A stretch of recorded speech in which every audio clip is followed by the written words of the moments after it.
பிரித்தானியாவில் குடியேறுகின்றவர்களுக்கு எதிராகவும் இஸ்லாமிய நல்ல நடத்தைகளை தவறான வழியில் சித்தரிக்கின்ற விதமாகவும் இலங்கையைச் சேர்ந்த இன்ஃபுளுவன்சர் ஒருவர் பிரித்தானியாவில் சர்ச்சையை கிளப்பியிருக்கிறார்.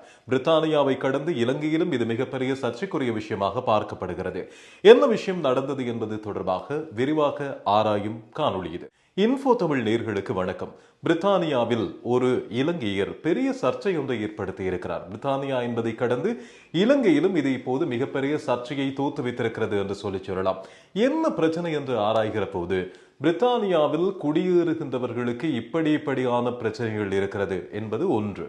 அதே போல பிரித்தானியாவில் குடியேறுகின்றவர்களுக்கு இஸ்லாமியர்களால் இழைக்கப்படுகின்ற அநீதிகள் தொடர்பாகவும் பிரித்தானியாவில் சட்டத்திட்டங்கள் இஸ்லாமியர்களுக்கு தான் சாதகமே தவிர ஏனையவர்களுக்கு சாதகம் கிடையாது அல்லது ஏனையவர்களுக்கு பிரச்சனையை கொடுக்கும், இஸ்லாமியர்கள் நிறைய பிரச்சனைகளை உங்களுக்கு கொடுப்பார்கள் என்கின்ற போலியான அல்லது தவறான பிரச்சாரங்களை மேற்கொண்டதன் மூலமாக ஒரு பெரிய தொகையை நான் வருமானமாக சம்பாதித்தேன் ஃபேஸ்புக் பேஜஸ் மூலமாக என்று சொல்லி இந்த இலங்கை இன்ஃபுளுவன்சர் சொல்லியிருக்கிறார். அதாவது 1 கோடிக்கும் அதிகமான வருமானத்தை மாதாந்தம் நான் பெற்றுக் கொண்டிருக்கிறேன், என்னுடைய வாழ்க்கையை பாருங்கள் என்று சொல்லி அவருடைய லக்ஸரி வாழ்க்கை, அதாவது லைஃப் ஸ்டைலை அதனுடைய ஆதாரமாக புகைப்படங்களை எல்லாம் இப்போது இந்த இன்ஃபுளுவன்சர் பகிர்ந்திருக்கிறார்.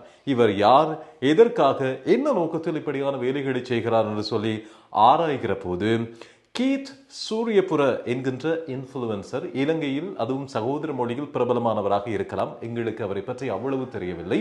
இந்த கீத் சூரியபுர என்கிறவர் கிட்டத்தட்ட 2500 மாணவர்களுக்கு இவர் செய்கின்ற வேலையை கற்றுக் கொடுத்துக் கொண்டிருக்கிறாராம். அந்த மாணவர்களில் 100 பேரை தெரிவு செய்து 100 ஃபேஸ்புக் பேஜஸை, பக்கங்களை திறந்து அந்த பக்கங்கள் மூலமாக பிரித்தானியாவில் குடியேறுகின்றவர்களுக்கு எதிராகவும் இஸ்லாமிய நன்னடத்தைகளுக்கு எதிராகவும் பிரச்சாரங்களை மேற்கொண்டு பல பேரை தூண்டிவிட்டு வன்முறைகளை உருவாக்குகின்ற விதமான பதிவுகளை இட்டு அதில் வருகின்ற விளம்பரங்கள் மூலமாக தான் இவ்வளவு பணத்தை வருமானமாக பெற்றிருக்கிறேன், ஒரு பேஜில் கிட்டத்தட்ட $1000 எனக்கு வருமானமாக வருகிறது என்று சொல்லி அந்த சந்தோஷத்தை இப்படி ஒரு சர்ச்சைக்குரிய விஷயத்தின் மூலமாக பெற்றுக்கொண்டதை வெளிப்படுத்தி இருக்கிறார். அவரே சொல்லி இருக்கிறார். அவர் சொன்னதற்கு பிற்பாடு ஒரு தனிப்பட்ட நிறுவனம் நடத்திய ஆய்வில் இந்த விடயம் தெரிய வந்திருக்கிறது என்று சொல்லப்படுகிறது. ஒரு பெரிய இன்வெஸ்டிகேஷன் இது தொடர்பில் போயிருக்கிறது. இவர் 100க்கு மேற்பட்ட ஃபேஸ்புக் தளங்கள் மூலம் பிரித்தானியாவில் இப்படி ஒரு பொய் பிரச்சாரத்தை நடத்தி சம்பாதிக்கிறார் என்பது இப்போது தெரிய வந்திருக்கிறது.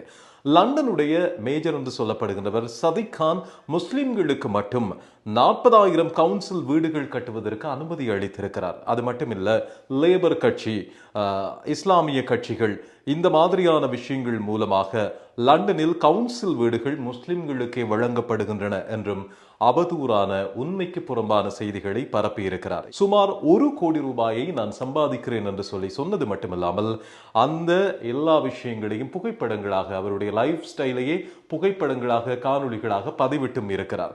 இப்படி தான் நடத்துகிற ஆன்லைன் அகாடமி மூலமாக வருடத்திற்கு 2500 மாணவர்களுக்கு இந்த தொழில் முறையை தான் கற்றுக் கொடுக்க தீர்மானித்திருக்கிறேன், சொல்லிக் கொடுத்துக் கொண்டிருக்கிறேன் என்று சொல்லியும் இவர் சொல்லியிருக்கிறார். முதியவர்களை குறிவையுங்கள், அவர்களுக்கு தான் இந்த புதிய குடியேறிகள் தொடர்பாக ஒரு வெறுப்புணர்வு இருக்கிறது. அதாவது சீனியர் சிட்டிசன்ஸுக்கு வெளிநாட்டவர்கள் தங்களுடைய நாட்டில் இடத்தை ஆக்கிரமித்துக் கொள்வது என்பது ஏற்றுக்கொள்ள முடியாத ஒரு பிரச்சனையாக இருக்கும்.